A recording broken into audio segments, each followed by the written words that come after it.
नमस्कार, आप देख रहे हैं आर हिंदुस्तान न्यूज। आनंद सक्सेना के साथ राजेश खन्ना की रिपोर्ट। भारत के पूर्व राष्ट्रपति रामनाथ कोविंद आज एक दिवसीय दौरे पर कानपुर देहात पहुंचे। तकरीबन 11:30 पर उनका राजकीय विमान उनके पैतृक गांव परौंख पहुंचा, जहां उनके स्वागत के लिए बीजेपी राज्य मंत्री असीम अरुण, प्रतिभा शुक्ला, संजीव कुमार गोंड सहित तमाम कार्यकर्ता उपस्थित रहे और पूर्व राष्ट्रपति को पुष्प देकर उनका स्वागत किया। गांव के गणमान्य लोगों से मुलाकात करते हुए पूर्व राष्ट्रपति रामनाथ कोविंद मंच पर पहुंचे और हाथ जोड़कर जनता का अभिवादन किया।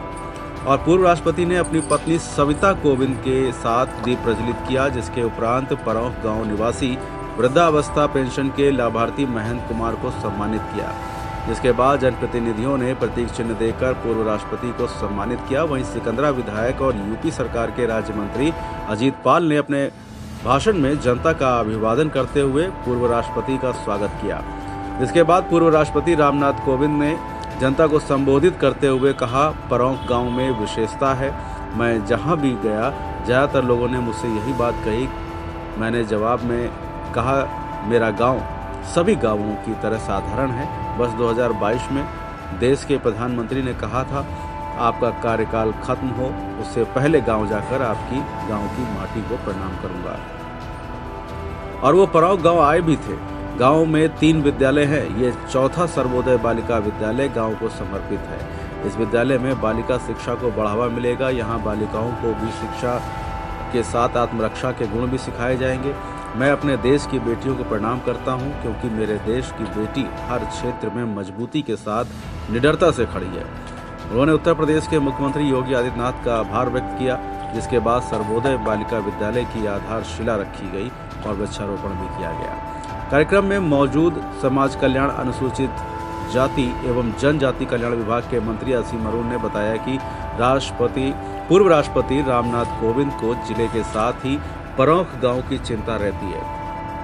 आज बहुत बड़ी सौगात परौंख ही नहीं पूरे जिले को दी है और सर्वोदय विद्यालय का शिलान्यास हुआ। 2 वर्षों में विद्यालय का निर्माण पूरा होगा। विद्यालय में 380 बच्चियां 6 क्लास से 12वीं क्लास तक यहां पढ़ेंगी और विशेष रूप से सेना, पुलिस और केंद्रीय बलों के लिए सेंटर ऑफ एक्सीलेंट के रूप में तैयार किया जाएगा। अभ्युदय कोचिंग भी होगी जो बालिकाओं को आगे बढ़ाएगा। करीब 48 करोड़ का प्रोजेक्ट है जो 2 वर्षों में बनकर तैयार होगा। मंत्री उत्तर प्रदेश सरकार असीम अरुण द्वारा अवगत कराया गया। फिलहाल आप सुरक्षित रहिए, जुड़े रहिए आर हिंदुस्तान से। नमस्कार। सर, परौंख में आज क्या कार्यक्रम था? भारत के पूर्व राष्ट्रपति आदरणीय श्री रामनाथ कोविंद जी द्वारा अपने पैतृक स्थान की लगातार चिंता की जाती है, इसके विकास के लिए काम किया था और एक बहुत बड़ी सौगात उन्होंने आज केवल परौंख ही नहीं पूरे कानपुर देहात पूरे क्षेत्र को दी है।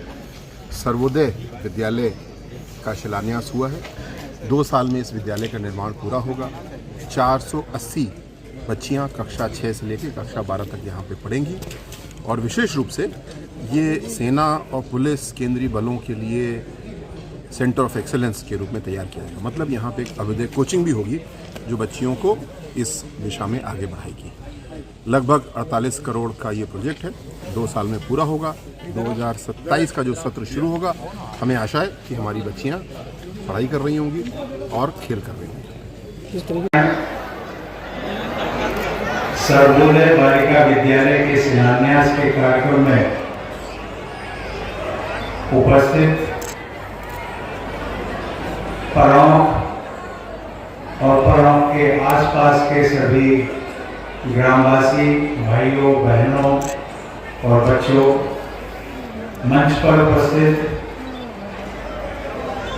भारतीय जनता पार्टी की सरकार के प्रतिनिधिगण, श्री असीम अरुण जी, राज्य मंत्री समाज कल्याण विभाग श्री अजीत सिंह पाल, राज्य मंत्री सूचना एवं प्रौद्योगिकी श्री संजीव गौड़ जी, राज्य मंत्री समाज कल्याण श्रीमती प्रतिभा शुक्ला जी, राज्य मंत्री बाल विकास श्रीमती नीरज रानी जी, जिला पंचायत अध्यक्ष श्रीमती पूनम संकवार जी, विधायिका रसूलाबाद श्री वाईपी सिंह जी, अध्यक्ष यूपी सिडको श्री प्रकाश पाल जी क्षेत्रीय अध्यक्ष, श्री मनोज शुक्ला जी जिला अध्यक्ष भारतीय जनता पार्टी कानपुर देहात, और विशेष रूप से मुझे नहीं पता कि इस गांव की क्या खासियत है, लेकिन कभी कभी कुछ लोग जब मुझे मिलते हैं, हिंदुस्तान में जाता हूँ कई कोनों में, तो कहते हैं कि मैं आपके गांव को देखना चाहता हूँ। तो मैं कहता हूँ कि मेरे गांव बहुत साधारण सा गांव है, देश के जितने भी गांव हैं शायद उनमें से भी एक पिछड़ा गांव है। वो कहते नहीं, ऐसा नहीं है, कुछ विशेषता है।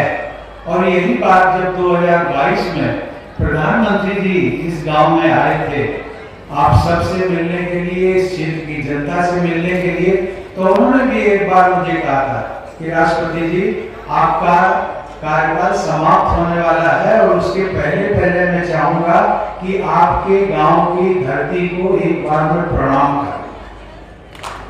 और इसलिए